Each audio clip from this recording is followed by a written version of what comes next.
Does the work focus on one area more than another, say in testing new crops or new hybrids? Well, it depends on the region. Like in the Northeast, as you would expect, they have a fair amount of fruit. Like one of their bigger projects up there is finding ways to grow apples with less pesticides, for example. Yes, we get questions about that. I mean, you get questions, and so that's one of the main projects. A fair amount of funding goes into that project, and it involves 3-4 institutions, and Rodale's involved in that, and a number of others.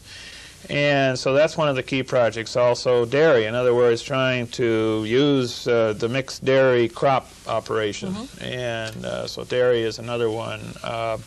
We have another project in the Northeast so far as some kind of rotation system that allow to less ag pollutants to go into Chesapeake Bay. That's, which is a high priority area. So, and then that's in the Northeast. In the West, it's fruits and vegetables, of course, as you would expect, both California and then we have a big project up in Washington and Oregon, and it has to do with the Palouse, which is a major erosion problem area. We're working with a couple of ongoing programs up there. In the North Central states, it's primarily, the agriculture in North Central states is primarily dual culture, monoculture, corn, soybeans, this sort of thing. So looking at ways to, will it be profitable to have the joint livestock crop operation? We've gotten away from that, kind of unfortunately, really. Yes. We've gotten to the point where we concentrate our livestock operations, and then what you have is that you got to get rid of the manure. If you have them all in one place, and manure is causing a big pollution problem in our streams and so forth, and so the economics will determine to the extent the farmers will move back to a mixed crop livestock operation, but it looks very encouraging. And so I think with some changes in the Farm Bill, would provide more encouragement for that sort of thing, or at least have it neutral anyway, would encourage that. So it's crop livestock and rotation kind of systems in the North Central states. In the South, again, you got in Florida, you got some fruits and vegetables, but you have so each region is somewhat different so far as, but they're all joint, a fair amount. We have about 78 farmers actually involved in projects. In other words, they're doing on-farm research and we require that when they work with farmers, that it has to be joint with a researcher from a legitimate research institution. It doesn't have to be a university. It can be a nonprofit. But it has to be a joint project with researchers so that we ensure that the data coming out is going to be legitimate and can be verified and all that sort of thing. Gives it credence. Right. What do you think is going to happen with low-input sustainable agriculture in the immediate future, in the long range?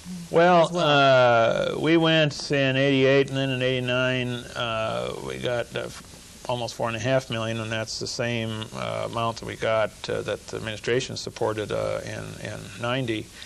But the current discussions in the Farm Bill, and it's very interesting, the legislation has just passed the Senate here within the last few weeks, has a major section on the Sustainable or LISA program. And in fact, pretty well, and it's very satisfying personally, they pretty well in the legislation, they've laid out the program just the way we're managing it. So they've followed our guidelines almost to the T, and so we've gained a fair amount of acceptance. It's gotten a lot of attention, a fair amount of attention in the farm press and so forth. And it was very interesting talking about the farm press back, you can just go back 3-4 years ago, and you'll see the ads in the farm press as to how you use chemicals and so forth. It just shows it rather clearly, with them putting the pesticides or the herbicides in and so forth. And just showing you need to use these things and this sort of thing. And I'm not saying that they intentionally did anything incorrectly, but the consequence was that there was some health problems to the farmers, and they didn't take care of the containers and this sort of thing. And whereas now you look at the ads in the farm papers, they're all done in a very environmental-oriented context. All you got to do is look at the current farm magazines, and it's really kind of interesting. So what I'm trying to say here, and there's been a lot of articles about LISA and on both sides of the issue, And it's kind of unfortunate that some people have looked at it in a very critical way, because we're not talking about getting rid of chemicals. All we're talking about is finding ways to use chemicals safely. When we say that we should find ways to reduce chemicals, all we're talking about is those chemicals that will affect the farmer's bottom line. In other words, he doesn't have to use them, and if he doesn't use them, he have a better bottom line. That's one part of it. Those that are causing environmental problems, either in water or soil or whatever the case might be, may cause, the third area would be food safety problems. In other words, they may cause some problems. Now, if we need to find ways to use chemicals, use them, but use only what we need. And so that's been our emphasis, and our goal is not necessarily just to reduce chemicals. Reducing chemicals is a means. What our goal is to have an agriculture that is profitable, and that's our number one. When we say right up front, we must have a profitable agriculture, otherwise they're not going to use these techniques. Farmers aren't going to use them. So it must be profitable, but it also must be environmentally sound. It must be environmentally sound. And so what we're trying to do here is to make those a little more co-equal, rather than just putting the emphasis, as I think it has been to a large extent, on maximum yield. Now, you notice maximum yield is much different than emphasizing maximum net return. So we need to put much more emphasis on net return, more emphasis on farming in a way that's environmentally sound, because we're going to have to, urban people are becoming much more concerned about their environment and about their food. And then, so we're going to have to farm in ways that the urban folks are comfortable with. I mean, they're going to insist on it. And like I like to tell people when I talk about this, there's a lot more of them than there are of us. And by us, I mean agriculture folks. Yes. And they're contacting their congressmen and so forth and so on. And it's obvious the last 2 or 3 years that that's been a big factor. The urban congressmen are saying, hey, I have an interest in agriculture as well as you, because my constituents are telling me I want to have a environment that I can enjoy, that my children can enjoy. I want to have food that I feel comfortable with. And you don't see this lessening? Oh, no. This is going to increase. And like I say, I just indicated that the Senate Ag Committee has already passed their bill and made it very clear that we want more research in this area. Very clear. And I don't know what they authorized $40 million, but authorization and appropriation are very much two different things. Yes. And so we now have 4.5. They're authorizing $40 million. I don't know what they will appropriate. I have no idea. That's anyone's guess. But the interest is there, and the House now has passed their version, and they're very similar. In the Ag Committees I'm talking about. It hasn't gone to full floor yet. But every indication is that the 90 Farm Bill will have a fairly strong focus on sustainable agriculture techniques, and that we need to take a real hard look at this. And there's a lot of interest in this. And I feel very strongly that we can still have a very profitable agriculture, still meet the food needs that we have both domestically and our export needs, and at the same time satisfy some of the concerns that a lot of our constituents have. We can do that. That's a very positive statement.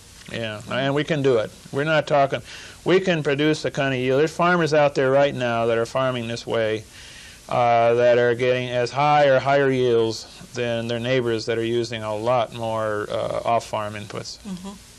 The emphasis in this whole thing is to find ways for farmers to use more of their on-farm inputs. In other words, through crop rotation, you see, then what you're doing is that you're using, if you intersperse it with legumes or with small grains, you break up your crops.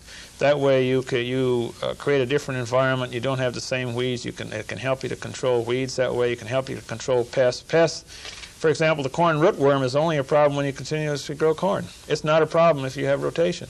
You see. But that's kind of an indication in other areas. All crops have a proclivity to either one kind of insect or one kind of virus or one kind of disease is associated with one plant. And so if you change it, you have a fair amount. And We need to, it's a matter of developing the kind of equipment. In other words, ridge tillage works pretty well. It's minimum till and sort of so forth.